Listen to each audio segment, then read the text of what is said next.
Hello there, Cookies with turn 57 of EA Vanheim. So I'm coming back to re-record this one, and I'll give you a couple of reasons why. But first off, we had Vengeful Waters go up, so all of my scouts died. But additionally, we got Napbrook by Abyssia, and so I was worried that it was about to get like 2v1'd, and so I'd come up with this elaborate like Throne Rush that I was going to do. I think I kind of had the beginnings of a plan before, but with Blood 8 coming online, I was going to use a Blood Pendant to fort this, Magic Phase this. I was going to Magic Phase this whole area, take this throne, and I was going to obfuscate using one of the Vanheim items, a bunch of Clockworks. I was going to bring these Eagles and a bunch of Siege Chaff and cast Crumble on this fort and try and take this fort and Magic Phase this and try to win the game that way. And I still think that's probably the better plan. There's a lot of weaknesses to that plan. This guy's not particularly assassin resistant. This guy is more assassin resistant, but he might still struggle. I think he'd be like fire resist 25, so he'd definitely be pretty good. And 36 defense. My pretender probably would depend on what the AI casts, but I think it's a conceivable plan. I think it could potentially work. I've seen a lot of initial throne rushes fail, and then it's like the second or third person who does it ends up winning. But I don't. So the biggest reservation I had about that is it's just not that much fun. So I do enjoy the game. So, and I think this is my favorite game out of the ongoing games at the moment. So what I'd like to do instead is we patched things up with Abyssia. So Abyssia is going to keep this. And they're also going to get 81. And then I'm going to move into the swamp in 82. He said there was a lot of air gems there. So we're going to do a little bit of a province trade. And so there's that part of it.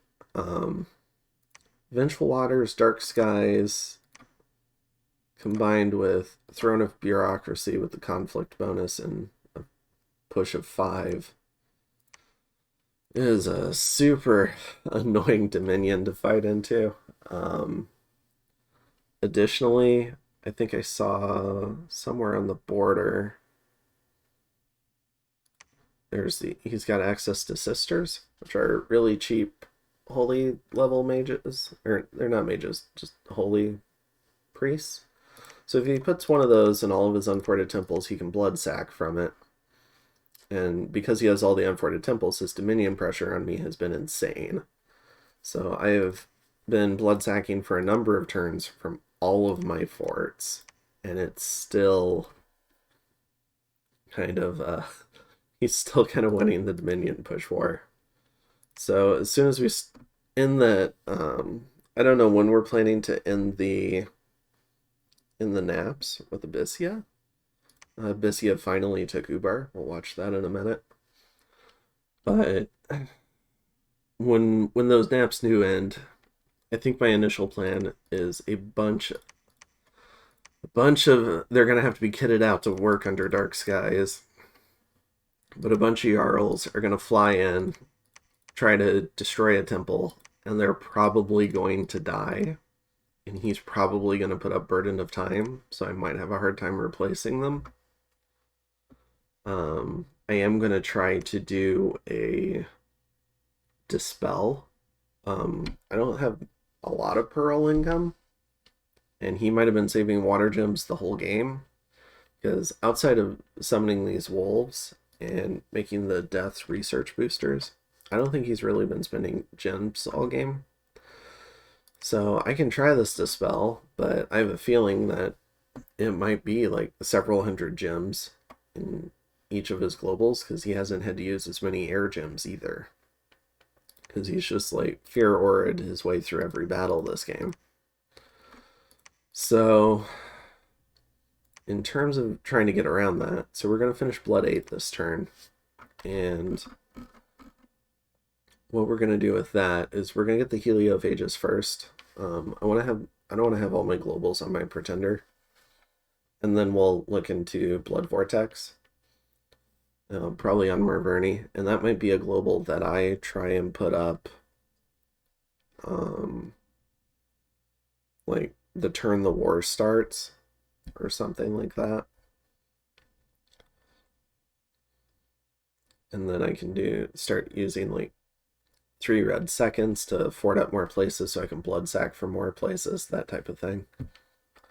Additionally, I've got Thom 8 next, and that's, I think he's going to hit Galegate first, but the primary reason is to run down to Galegate. And if I can control Galegate, maybe I can control Dark Skies. So that's the idea behind that. And then we're going to finish research into Alteration. And the reason for that is Wizard's Tower and Ground Army. Now this turn, I am putting up Earthblood Deepwell with this guy. So, kind of sucks having a little dwarf hold a global, but it's what we got. I think he's our only Earth 5. Or I guess like natural Earth 4. Well, besides these guys, but I don't want to put it on them. So I'm going to put it on this guy. So he's my only natural Earth 4, so with 2 boosters, he's our 6 and can cast it. And I'm forging some of the HP boost items this turn, like Coral Blades, so with plus 8 HP, and maybe a Ring of Frost, he'll be immune to Murdering Winter, which we do know Helheim has. And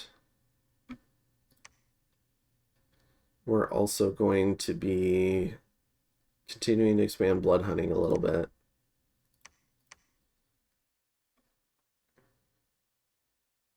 Yeah, so I think that's most of the plan at the moment, is getting Holy Threes out to all these places. I'm gonna have to give this guy a little bit of gear.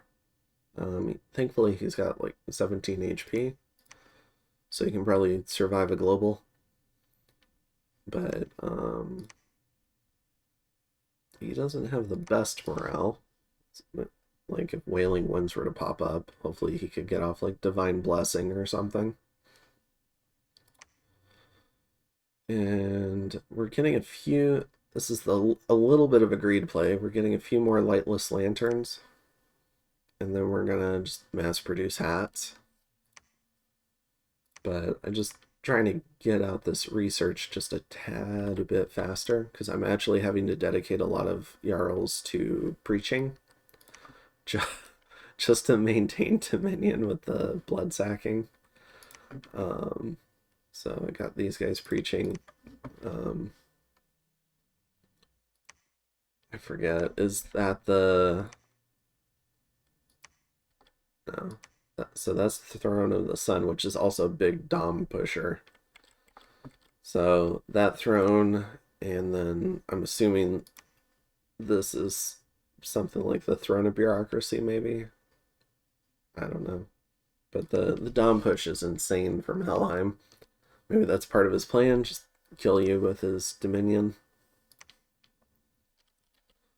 So we gotta try and find some ways to combat that, and it's gonna take probably significantly more resources on our side to try and fight that than he's gonna have to put in. So just kind of shitty. But it'll be a challenge and it should be fun. Hopefully Abyssia is able to do something. We'll have to see. We got Helheim kind of wrapping up, so Abyssia is a little bit smaller.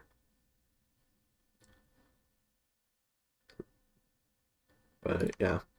So yeah, the Throne Rush play would probably be the best chance of winning for me, but I think I'm more concerned about just having a fun game, because a couple of the other games have kind of devolved into where my relationship with other players are is basically like an AI relationship. So it's kind of disappointing. Whereas like in this game, I can actually chat with people. So we'll see how this one goes. Deciding not to throne rush. Because I mean, it would have been interesting though to see like the fort pop up and have a bunch of people run inside, and then maybe Helheim's Dominion kills like all of my holy threes or something. That was something I was concerned about. But yeah, I think that's that. Let's go ahead and go through the events. If there's anything I haven't covered. A little bit of site searching, not really finding much. Enchanted Tomb, nice. Blood hunting is still slowly expanding. This was the nap break, and then we've got the Battle of Ubar. So looks like he put his troops on attack rear.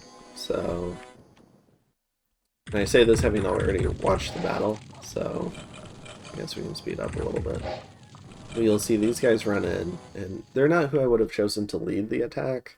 The Fire Flare is really nice, but they don't have any protection, so they're going to get murdered by archers. I probably would have led with the Burning Ones, actually.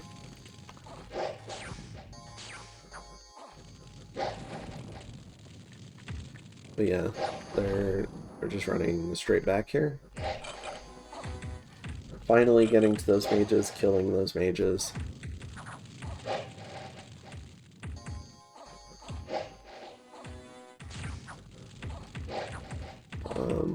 This is yet another turn where Ubar is staling. I guess they still have another province as well. So, don't really consider it the greatest form to just stale repeatedly. That's what he did. So we can see here there was some attrition, but nothing like the attrition of previous battles. So Abyssia's got Ubar now. And then we see all the assassination events on my different scouts. And we got some gems for our events. Oh, good. So Ubar got vanquished. Alright. So I guess that's the end of Ubar.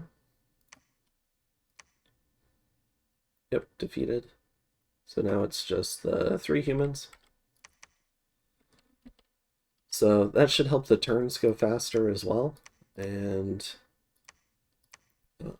we've still got a few plans. So like one of our main plans is still growing fury into bloodletting as a way to trigger berserk on all of our guys so we don't run. We got some plans to launch remotes at Helheim. So, and we know Helheim has high water, so Helheim can Murdering Winter us back. So that's something that we're going to have to prepare for. So we're making like Rings of Frost and Coral Blades, stuff like that. It's either enough HP to boost people over the threshold for Murdering Winter, or Rings of Frost to just negate the damage.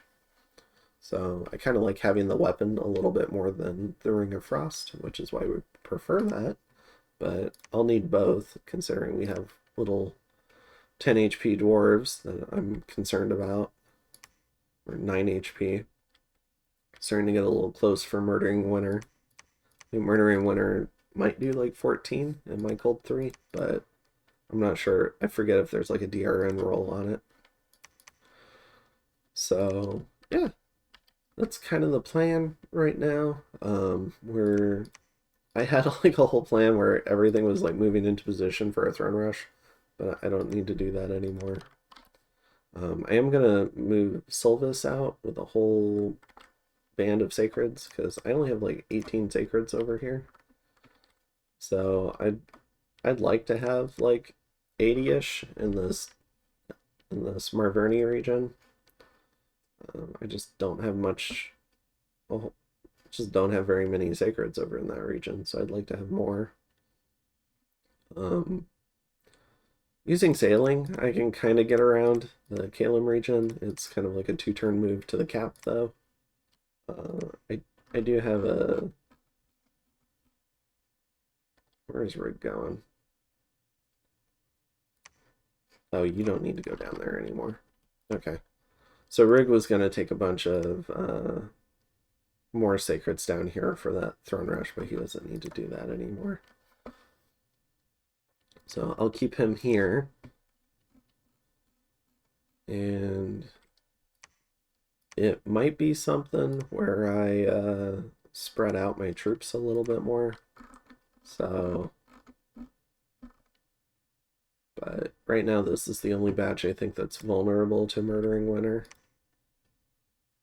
These guys are cold resist 15, so yeah, so only the sacreds would be vulnerable anyways. So what I can do is, unless he nap breaks me, like the turn before the war, I can move a bunch of sacreds out into random provinces that wouldn't get hit like that, especially out of my capital. And that should prevent some Murdering Winter shenanigans. Additionally, I could move, I can just make some of my more important dwarves immune and maybe move some of the other dwarves. So that's kind of the plan right now. Do I need to... You don't need to go there either, because we're not doing that throne rush.